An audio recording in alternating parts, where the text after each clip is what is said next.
Jona and I work at MIT, and I'll be talking about development, design, and dissemination. So I want to start actually with a disclaimer. When people hear that I'm from MIT and I'm going to talk about design and technology, they think about certain things. It's MIT. They think about high tech. So for example, they think about the Human Genome Project, or they think about the World Wide Web, email. Those are two things that were invented at MIT. They think about things like robots. We have lots of robots. They think about things like nanotechnology, or they think about solar cars. So MIT, we have all of these things, but today I want to talk to you about something else. I want to talk to you about something different. I want to talk to you about what we do at D-Lab, which is the place where I work, and it's a different face of MIT. So at D-Lab, we are there to cultivate a global network of innovators that are solving development challenges. More simply said, we want the best solutions to the biggest problems to the poorest people.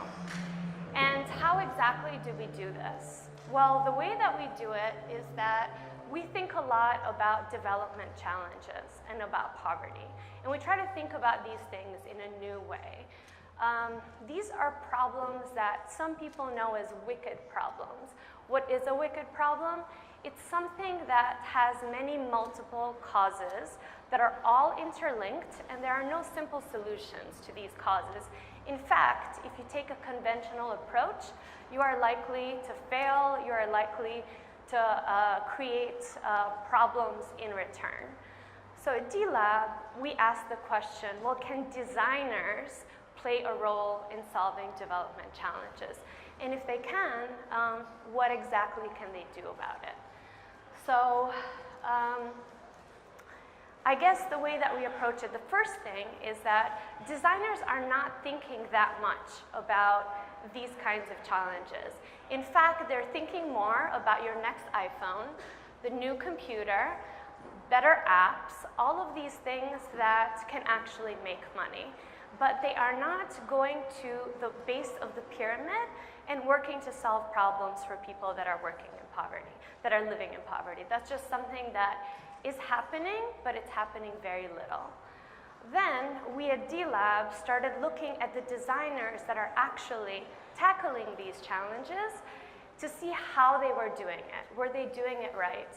So actually, I want to take you on a walk, on a gallery walk, of some of these design solutions that are called, and together maybe we can see some of the problems in how designers approach development problems. So go with me on this gallery walk. We'll see 5 different projects and what I call 5 deadly sins of development design. So the first one is called socket. I don't know if any of you have seen this before. It's actually a soccer ball. So basically, you kick it around and it converts kinetic energy into electric energy. Then you plug an LED light, and after 30 minutes of playing outside, it promises 3 hours of light indoors, see, with this simple technology. Seems pretty great, right? In fact, it costs about $60 to buy one of these, which is more than you would pay probably for a small light, even in a place like the US. So basically, it just wasn't going to get to the people that need it. To add on to the costs, actually, you find out that it breaks down a lot. After kicking it around for a little while, about 30% of them break down in 6 months or less. So this is a socket. Number 2, cookstoves. So one of the biggest problems in places where women are cooking with 3-stone fire is that there's a lot of inhalation of smoke. And because you're taking the smoke in, women and children are actually experiencing a lot of respiratory illness. So designers have thought, can we bring better stoves to people that are in these contexts? And yes, they have made lighter, better stoves, but then you take them into a place like, for example, Tanzania. One of the main things that women in Tanzania cook is called ugali. So it's made out of corn. You add a lot of water to it, and it's made for the whole family. It's like bread for Albanians. But women cook it in big pots with really heavy spoons, and it takes a lot of stirring. You take one of these big pots in traditional cooking, you put it in one of those light, efficient cook stoves, it's not gonna work. So these cook stoves do not solve the problems that are so culturally ingrained in the way that people cook all around the world. It's a one-size-fits-all solution that actually isn't bringing about the kind of impact that we want to see when we bring new cook stoves into these kinds of environments. Number 3, Lifestraw. I don't know if anyone has seen this. So basically, the idea behind the Lifestraw is that there's a lack of clean drinking water. And the Lifestraw basically uses filter technology, really powerful filter technology, that kills about 99%, 0.9, 0.9, 0.9 of pathogens that are found in dirty water. So basically, you can use this, and you can find any dirty puddle anywhere, and it turns it into this clean water fountain. Magical, right? So it works. The technology is really good. What is wrong with it? Why is it part of my gallery of sins? Well, frankly, it's quite impractical. First of all, you can see what these women are doing. You have to crouch to the ground to actually take a drink of water. We don't like to do that. The other thing is that I just took a sip of water before. It takes me a couple of seconds. For 4 or 5 glasses of water that I drink in a day, it takes me less than a minute to drink it all. If you use the Lifestraw, they calculated that it takes about 20 minutes overall to drink the water that you need to be hydrated for the day. And then the third problem is, frankly, you just can't carry water. You have to carry this around your neck, but you can't bring water with you. So again, not very practical. It's actually still in usage. It's very popular, the Lifestraw. Just backpackers in the US and in Europe bring it when they go on trips.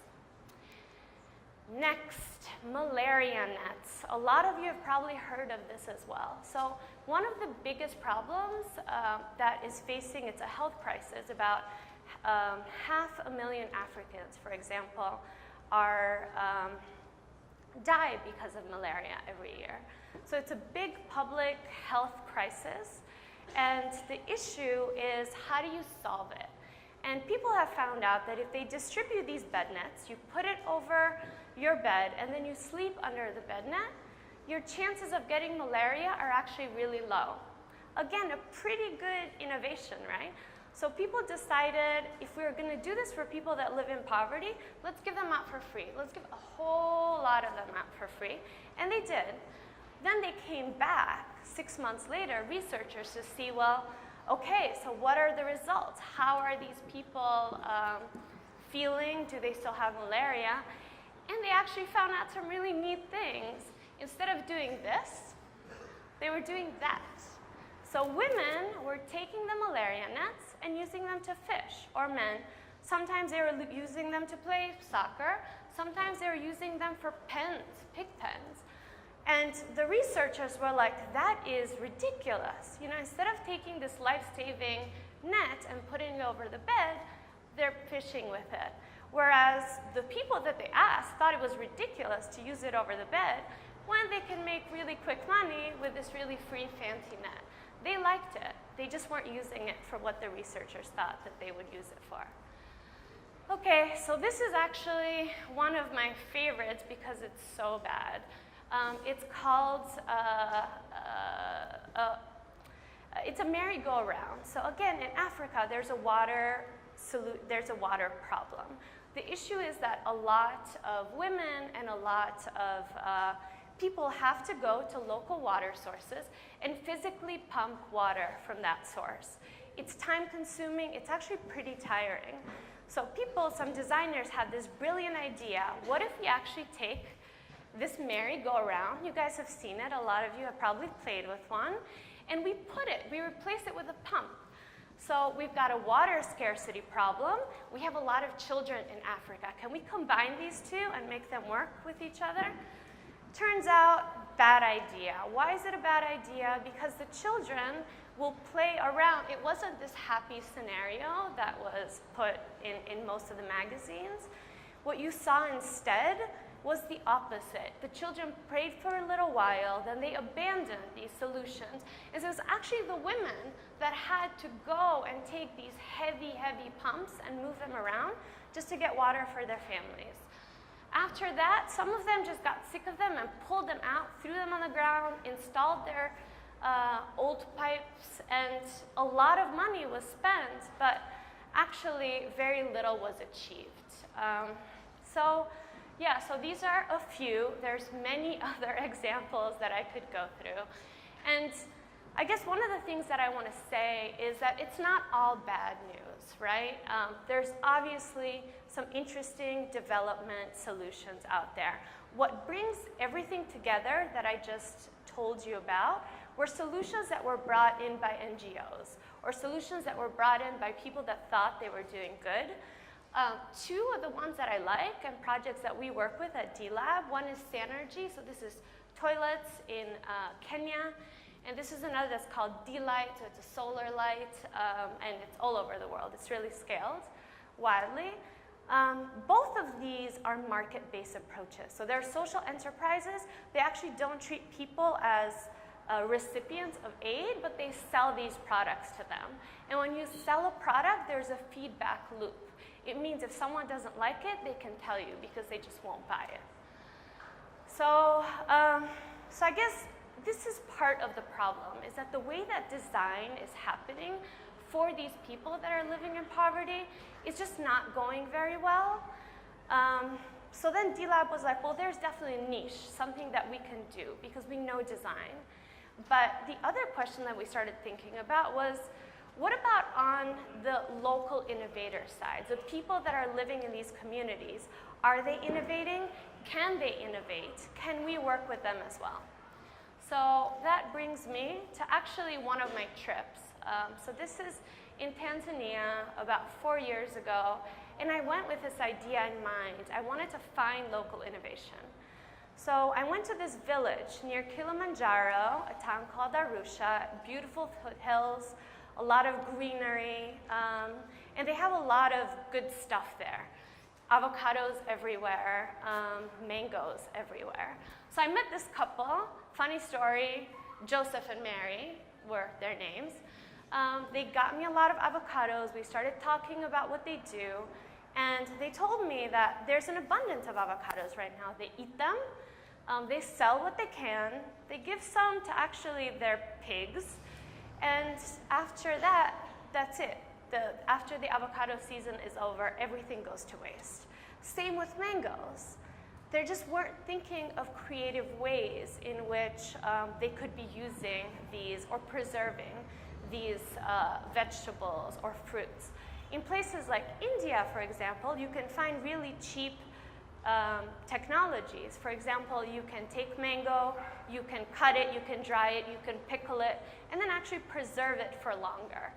So local innovation wasn't quite happening, and I couldn't figure out why. And then I went next door to Nairobi, very close, and I found two awesome examples that people can telling me about. One is a high-tech innovation that came from the local community, and one is a low-tech innovation. So the first one is M-Pesa, basically money transfer via mobile phone. You don't need to go to a bank, you don't need to exchange cash. It's awesome, it's really scaled up, it's local. The other one is a flying toilet. That's not exactly what it looks like, but I didn't want to put an actual picture out there for you. So basically, in a lot of the slums, people cannot use actual toilets. So they use plastic bags, they wrap them up, and then throw them in guts or ditches later on, so it doesn't pollute the immediate place where they're staying. It's an innovation, though a lot of people may not see it as that, and it's a solution to really crowded environments. So I guess the situation about local innovation is that it's mixed. Some of it is good, Some of it, it's happening, but it's not happening enough. So at D-Lab, we found two things we really wanted to work on. One is change the way designers that are working in these contexts can think, and two is bringing more local innovation to the fore. So basically, this is a spectrum that we think a lot about. User-centered design is what we were talking about in the beginning when we went to that gallery walk. It basically means that you take researchers that go into, and they go and they work with local populations. It takes researchers and designers into the worlds of users and people living in poverty. Whereas where D-Lab works are these other two things. Co-design, which is actually taking people that are living in poverty to become integral parts of teams, design teams, so actually relocating them and making them part of these teams. And two is working with local innovators themselves to create ecosystems, to create opportunities that allow them to unleash their creativity, allow them to think critically about how they can repurpose local materials, local resources in ways that solve development challenges at the local level when they need them, before the market can get to them. So, yeah, local innovation, we've been doing it at D-Lab all over the world. And we do it really in three ways. So the first part is that we do something that's called creative capacity building. So we have taken what is the design process that is usually taught in universities or in design classes all over the world, and we've stripped it down. So we allow for people that don't have formal education, don't even know how to read, to think about the design cycle, to think about problem solving, and to mechanically create small solutions that work for them. The second thing that we do is that we work with startups. Startups that are interested in bringing market-based approaches in these contexts, and we help them engage end users when they make critical decisions about their business. And the third, we kept thinking about scale. How are we going to make this big? How are we going to reach not just 10, 20 people, but how are we going to reach thousands?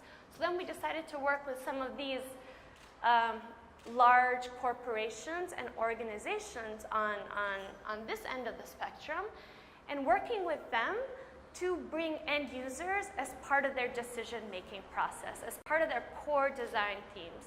Not just people that you consult maybe at the beginning of the project and maybe at the end of the project when you're measuring the impact. And we do that in a variety of different programs that we run at D-Lab. So let's see some numbers. So we have about 823 network members that have gone through our design trainings in 65 countries. We have about 153 innovative solutions that have been moved forward through this type of approach and participatory design approach. And then we have 20 innovation centers. The idea is when we leave after we've done these trainings, what happens? And we found out that the impact is actually higher if we put a physical place where people can continue to get resources, materials, where they can continue to build and ideate. So we've had about 20 of these around the world that we run. And the other thing is that through our innovation centers, people continue to teach our design methodology and spread it in their local context. So that's how we amplify the solution. And I guess out of the technologies that have come out of our network, 514 people plus, and that number is growing, are people that have been directly impacted. So finally, I just want to show you what some of these technologies that have been designed with local communities in mind, what they look like. So in India, that is a clean $2 birthing kit. So a woman can have birth anywhere outside of a hospital. It's enough to allow her to have a clean birth. That is another innovation in India. It uses cane To create a prosthetic leg, it costs less than $15. It's sturdy. You've probably seen similar designs, some people that are running all around the world. That is a sanitation pad that's made out of local banana fibers, and it employs local women. It's a company called Sati Pads. A lot of these are actually companies now. That is a manure spreader. So it's a guy from Tanzania. His name is Frank. He has been building these and selling them to farmers who can use manure to fertilize local crops, a water irrigator, water chlorinator for clean water in India. This is one of my favorites. It's actually a dam-free water turbine designed by a local Zambian. It actually captures the energy of the river and it powers electricity for a village. So he's built one of these and now they have electricity in the village. A toilet with appropriate design, 3D printers. This is another really cool company. It's been in The Economist. It's called WeCyclers. It basically recycles waste in Nigeria and then uses a point system to take that waste and provide small kind of gifts and things for people that redeem their recycling for things like mobile phone credit or radios and things like that. And this is another one that's called Protoprint. It's not the best picture, but it takes filament using waste pickers in India, and it turns it into, it takes waste and it turns it into 3D printed filament that then is sold for a higher margin. So these are just a few examples of the cool technologies. And I guess just to wrap up, because my time is over, one of the things that we've been thinking about, and this is something that Geraldine also brought up, is thinking about impact. So we care about how this is done.